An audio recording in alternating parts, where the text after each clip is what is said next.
നമുക്ക് ആദർശിന്റെ നയനയുടെ നാളത്തെ നല്ലൊരു കഥ കേട്ടാലോ? വീഡിയോ ഇഷ്ടപ്പെടുവാണെങ്കിൽ ഒന്ന് ലൈക്ക് ചെയ്ത് ഹൈപ്പ് ചെയ്യാൻ മറക്കരുതേ. അതോടൊപ്പം തന്നെ ആദ്യമായി കാണുന്നവരാണെങ്കിൽ സബ്സ്ക്രൈബ് ചെയ്യാനും മറക്കരുത് കേട്ടോ. അങ്ങനെ ഒടുവില് അഭി നാഗേന്ദ്രനെ കാണാനായിട്ട് അവിടേക്ക് ചെല്ലുന്നുണ്ട്. പിന്നീട് നാഗേന്ദ്രനെ കണ്ട് കാര്യങ്ങളൊക്കെ പറയണം. നവ്യ നമ്മളോടൊപ്പം അച്ഛ, എന്താണെങ്കിലും ആ, അവളുടെ മനസ്സിനെ അങ്ങനെ പെട്ടെന്നൊന്നും ആർക്കും തകർക്കാൻ കഴിയില്ല. അവൾക്ക് അമ്മയുടെ മേലെ സംശയം. എന്നോട് പറഞ്ഞിരിക്കുന്ന അച്ഛനെ കാണാൻ പോകുന്നതിനും ഒന്നും അവക്ക് കുഴപ്പമില്ലെന്നാ പറഞ്ഞിരിക്കുന്നത്. അത് കേട്ടപ്പോൾ നാഗേന്ദ്രൻ പറഞ്ഞു, കുഴപ്പമില്ല, നമുക്ക് നവ്യയെ വെച്ച് കുറച്ച് കളികളൊക്കെ കളിക്കാനുണ്ടെന്ന് പറഞ്ഞു. ആ കാര്യം ഓക്കെ, നവ്യയുടെ കാര്യം ഓക്കെ. പക്ഷെ അമ്മയുടെ സ്വഭാവം അറിയാലോ. അമ്മയ്ക്കാണെങ്കിൽ ഭയങ്കര ദേഷ്യം വാശിയുമാണ്. ഞാൻ അച്ഛനെ കാണാൻ വന്നും പറഞ്ഞുകൊണ്ട് എന്തൊക്കെ പ്രശ്നങ്ങളാ വീട്ടിലുണ്ടായെന്നറിയാവോ. ഇനി കാണാൻ പോയിട്ടുണ്ടെങ്കിൽ എന്നെ ആ വീട്ടിൽ പോലും കേട്ടില്ലെന്നാ പറഞ്ഞിരിക്കുന്നത്. അത് കേട്ടപ്പോൾ നാഗേന്ദ്രൻ പറഞ്ഞു, അതറിയാം, എന്നെ കാണാനായിട്ട് വരുന്ന കാര്യം ഈ പറയുന്ന ആദർശിനൊക്കെ അറിയാം. അങ്ങനെ അറിഞ്ഞിട്ടുണ്ടെങ്കിൽ ആദർശ് ഉറപ്പായിട്ടും തകർക്കാനായിട്ട് ശ്രമിക്കും, അറിയാലോ. നിനക്ക് പിന്നെ ആ വീട്ടിൽ ഒരു പിടിച്ചു നിൽപ്പുണ്ടാകാൻ വഴിയില്ല എന്ന് പറഞ്ഞു. പിന്നെ ആദർശിനോടൊപ്പം ആ മൂർത്തിയും ചേരും. നിന്നെ അവിടുന്ന് പുറത്താക്കാനായിട്ടായിരിക്കും ഇനി ആദർശിന്റെ അടുത്ത ശ്രമം എന്ന് പറഞ്ഞു. അത് കേട്ടപ്പോൾ അഭി പറഞ്ഞു, എനിക്ക് എന്ത് ചെയ്യണമെന്ന് അറിയില്ല അച്ഛാ. നവ്യ സത്യങ്ങളൊന്നും ഇതിനായിട്ടും അറിഞ്ഞിട്ടില്ല. അവൾക്ക് എന്നെ ഇപ്പോഴും നല്ല വിശ്വാസമാണ്. എടാ, അങ്ങനെ കണ്ണടച്ച് വിശ്വസിക്കണ്ട. അല്ല, അമ്മയെ അവള് കുറ്റം പറഞ്ഞുകൊണ്ടിരിക്കുന്നേ. അച്ഛനെ അവൾക്ക് എന്തോ ഭയങ്കര വിശ്വാസവും കാര്യങ്ങളൊക്കെയാണ്.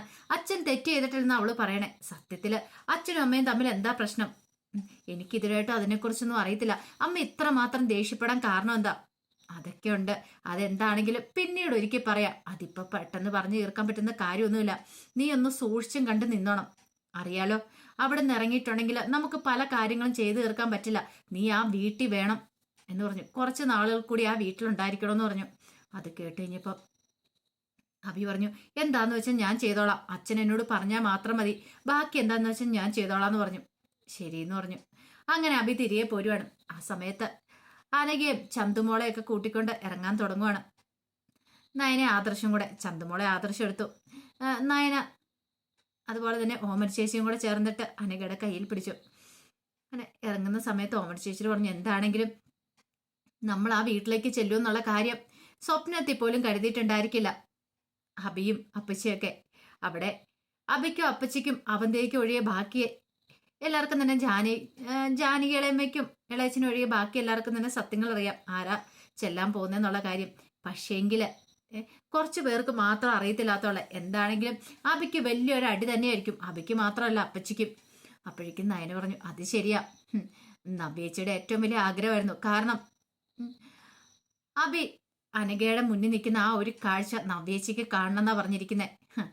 നവ്യേച്ചിയുടെ മുന്നിൽ നിന്ന് എന്താണെങ്കിലും അബി ശരിക്കും ഒന്ന് വേർക്കാൻ പോവാ. അത് കേട്ടപ്പം ഓമന ചേച്ചി ചോദിച്ചു, അല്ല ഇനി അനഘയോ വല്ല ഉപദ്രവിക്കോ മറ്റോ ചെയ്യോ? അവിടെ അബിക്ക് അങ്ങനെയൊന്നും ചെയ്യാൻ പറ്റില്ല. എപ്പോഴും അനഘയുടെ അടുത്ത് കാവലുണ്ടായിരിക്കും. അല്ലെങ്കിലും അനഘയുടെ അടുത്ത് ഇനി അവന്റെ ഒരു കളിയും നടക്കാൻ പോകുന്നില്ല എന്ന് പറഞ്ഞു.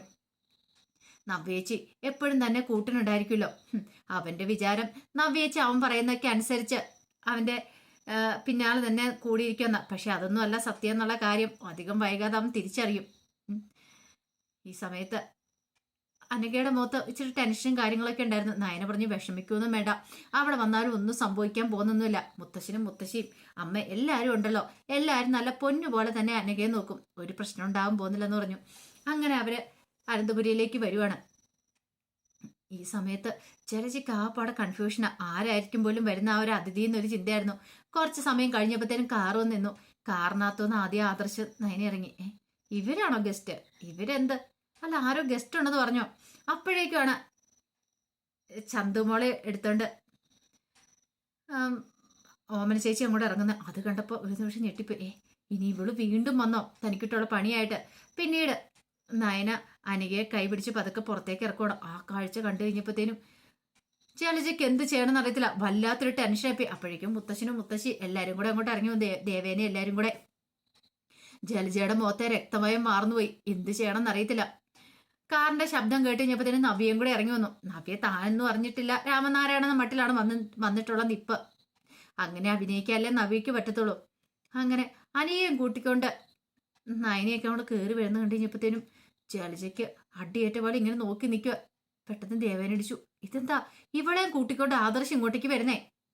നയനയുള്ള സമയത്ത് ഇവളെ കൂട്ടിക്കൊണ്ട് വരേണ്ട കാര്യമുണ്ടോന്നൊക്കെ ചോദിച്ചു. അത് കേട്ട് കഴിഞ്ഞപ്പോഴത്തേനും ഒന്ന് നോക്കി ജലജ. എന്നിട്ട് ദേവേനെ ചോദിച്ചു, എന്താ ജലജ നീ ഒന്നുകൂടെ പറഞ്ഞേ? അല്ല അല്ല അത് പിന്നെ ഏട്ടത്തി ഞാന്. അതെ, നീ എന്താ ഇപ്പൊ പറഞ്ഞേന്ന് ചോദിച്ചു. എടി, നിന്റെ മകൻ ചെയ്ത ഉത്തരവാദിത്തം എന്റെ മോൻ ഏറ്റെടുത്തിട്ട് വീണ്ടും വീണ്ടും എന്റെ മകന്റെ തലയിലേക്ക് കെട്ടിവെക്കാൻ നോക്കണം. അല്ല, ഞാൻ അങ്ങനെ ഉദ്ദേശിച്ച് ചോദിച്ചല്ല. ആദർശൻ ഇപ്പം അനഘ ഇങ്ങോട്ട് കൂട്ടിക്കൊണ്ട് വരണോ? അത് ഞാൻ ഉദ്ദേശിച്ചേ. ഇവർക്ക് ഇത് എന്തിന്റെ ഇതാ? ഇങ്ങോട്ടേക്ക് കൂട്ടിക്കൊണ്ട് വരേണ്ട കാര്യം ഉണ്ടായിരുന്നോ? എടി, നിന്റെ മകൻ ചെയ്ത തെറ്റ് എന്താണെങ്കിലും അവൾ ഇവിടെ കഴിയണ്ടല്ലേ?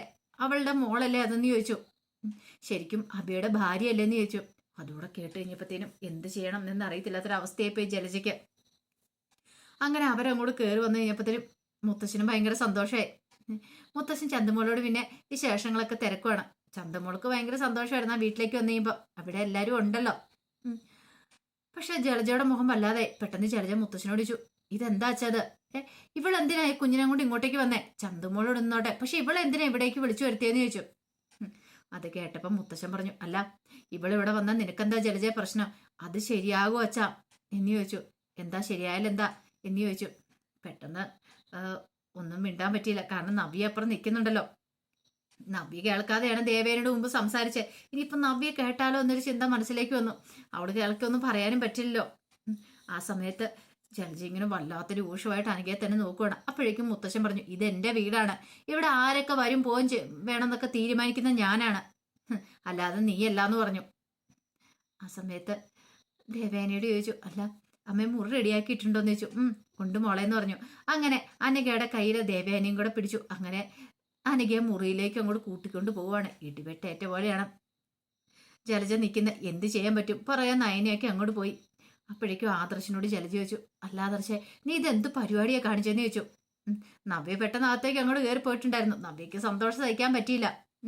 ഇപ്പൊ തന്നെ കണ്ടില്ലേ, നവ്യ ഇവിടെ ഉണ്ട്. ഇനി അധികം വൈകാതെ നവ്യ സത്യങ്ങളൊക്കെ തിരിച്ചറിഞ്ഞാലോ? അറിയട്ടെ. അറിഞ്ഞാൽ എന്താ? അപ്പച്ചിക്ക് പേടിയുണ്ടോന്ന് ചോദിച്ചു. അവളോട് മുമ്പ് കാര്യങ്ങളൊക്കെ പറഞ്ഞ, എന്നിട്ട് അവൾക്ക് വിശ്വാസം വന്നിട്ടില്ല നവ്യക്ക്. അബിയുടെ കുഞ്ഞല്ലെന്നൊക്കെയാ പറയണേ.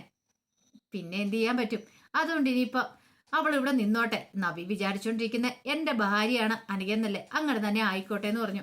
എടാ, എന്നാലും ഒരെന്നാലും ഇല്ല. അതെ, നിങ്ങളുടെ മോൻ കൊല്ലാൻ നോക്കിയതാ അനഘയെന്ന് പറഞ്ഞ് പാമ്പിടിച്ച പെൺകുട്ടിയെ അതിനെ ജീവിതത്തിലേക്ക് തിരികെ കൊണ്ടുവന്നിരിക്കുക. ഇനി എങ്ങാനും അബി അവൾക്ക് നേരെ കൈ ഉയർത്തിയാലാണ് എന്ന് പറഞ്ഞിട്ട് ആദർശം അങ്ങോട്ട് കയറിപ്പോയി. മുത്തശ്ശൻ പറഞ്ഞു, കേട്ടല്ലോ, മോൻ വരുമ്പോൾ മോനോടൊന്ന് പറഞ്ഞേരെ അടങ്ങി ഒതുങ്ങി നിന്നാ അവന് കൊള്ളാന്ന്. അല്ലെങ്കിൽ അവൻ ഈ വീട്ടിൽ നിന്ന് എപ്പോൾ പുറത്തായെന്ന് ചോദിച്ചാൽ മതി. കുറച്ച് കഴിഞ്ഞപ്പോഴത്തേനും അബി അങ്ങോട്ട് വന്നു. അബി വന്നു കഴിഞ്ഞപ്പോൾ ജലജ അങ്ങോട്ട് വന്നു. ജലജ വന്നിട്ട് പറഞ്ഞു, അല്ല ഇവിടെ നടക്കുന്ന കാര്യങ്ങൾ നീ വല്ലതും അറിയുന്നുണ്ടോ? എന്ത്? എടാ, ഇവിടെ ഒരു ഗസ്റ്റ് വന്നിട്ടുണ്ട്. ഗസ്റ്റോ? ഏത് ഗസ്റ്റ്? അപ്പൊ ഒന്നും അറിയത്തില്ലല്ലേ നിനക്കല്ലേന്ന് ചോദിച്ചു. ഇല്ല. ആരാ ഗസ്റ്റ്? ആരാന്ന് ചോദിച്ചു. ഗസ്റ്റ് ആരാന്ന് അറിഞ്ഞിട്ടുണ്ടെങ്കിൽ ചിലപ്പോ നീ ഇപ്പൊ ഇവിടെ നിന്ന് ഇറങ്ങി ഓടേണ്ട വരുമെന്ന് പറഞ്ഞു. അമ്മ, ആരാ ആദ്യം വന്നേന്നാ പറ, എന്നിട്ടല്ലേ പിന്നെന്ന് ചോദിച്ചു. വേറെ ആരുമല്ല, ആ ചന്തു എന്ന് പറയുന്ന പെണ്ണും അവളുടെ അമ്മയെ വന്നു പറഞ്ഞു. ഒരു നിമിഷം അഭി ഞെട്ടിത്തിരിച്ചു, ചാടി എഴുന്നേറ്റു. അമ്മ എന്തൊക്കെയാ പറയണേ? അതെ. ദൈവമേ, പെട്ടല്ലോ എന്നൊരു ചിന്ത. അല്ല, നവ്യെ കണ്ടോ? പിന്നെ കാണാതെ എന്ന് ചോദിച്ചു. ദൈവമേ, ഇനിയിപ്പോ അവളുടെ അടുത്തേക്ക് എങ്ങനെയല്ലോ? അല്ല, അവളെ എന്തിനാ ഇങ്ങോട്ട് കൂട്ടിക്കൊണ്ടു വന്നേ? ആരാ കൂട്ടിക്കൊണ്ടു വന്നേ? വേറെ ആര് കൂട്ടിക്കൊണ്ടുവരാൻ? ആദർശം നയനയും കൂടെ കൂട്ടിക്കൊണ്ടു വന്നിരിക്കുന്നേ. അപ്പോഴേ അബിക്കൊരു കാര്യം മനസ്സിലായി, ഇത് തനിക്കിട്ടുള്ള പണിയാന്ന്. എന്താണേലും അബിയുടെ ഫ്യൂസ് പോവുക. ഇനി അബിക്ക് ഒരു രക്ഷയില്ല. അങ്ങനെ ഒടുവിൽ എന്താണെങ്കിലും അബി അവിടെ ഇട്ട് വെള്ളം കുടിപ്പിക്കാൻ പോവാ നവ്യ അനഘയുടെ മുന്നിലിട്ട്. അനഘ ആ കാഴ്ചകളൊക്കെ കാണിക്കും. അബി കടന്ന് വെപ്രാളപ്പെട്ട് അങ്ങോട്ടും ഇങ്ങോട്ടും കിടന്ന് ഓടുന്നേ. അപ്പൊ അതിന്റെ കഥകൾക്കായി നമുക്ക് എല്ലാവർക്കും കാത്തിരിക്കാട്ടോ. ഒരിക്കൽ കൂടി എല്ലാവർക്കും ശുഭരാത്രി നേർന്നുകൊണ്ട് നിർത്തുന്നു.